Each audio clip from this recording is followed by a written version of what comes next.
Hallelujah. એમની ખૂંકની અંદર ભાલો ઠોકવામાં આવ્યો. એમની કાંટાની અંદર આપણે મનોવિચારોથી પાપ કરીએ છીએ. એનો કાંટાની મુંગટ એના માથા પર પહેરવામાં આવ્યો.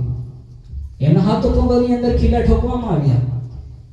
એ આપણા પાપને માટે બલિદાન થયો. આજે સૈનિક જોઈએ છે, એ મરી જાય છે ત્યારે એને ઘરમાં લાવવામાં આવે છે, પરંતુ એ દટાવવામાં આવ્યો.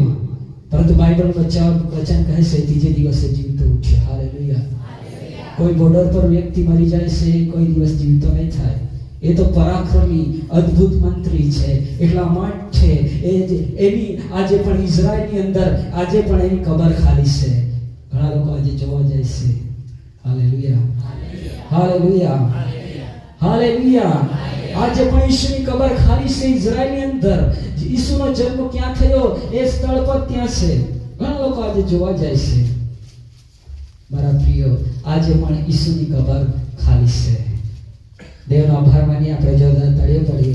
શું તમે દેવના વચનો સાંભળી રહ્યા છો? આજે કાંઈ તમે મનાઈ રહી હે? હાલેલુયા. જન્મ લીધો એટલું જ નહીં, તે આપણા પાપને માટે મરણ પામ્યો અને ત્રીજે દિવસે જીવતો ઉઠ્યો. હાલેલુયા.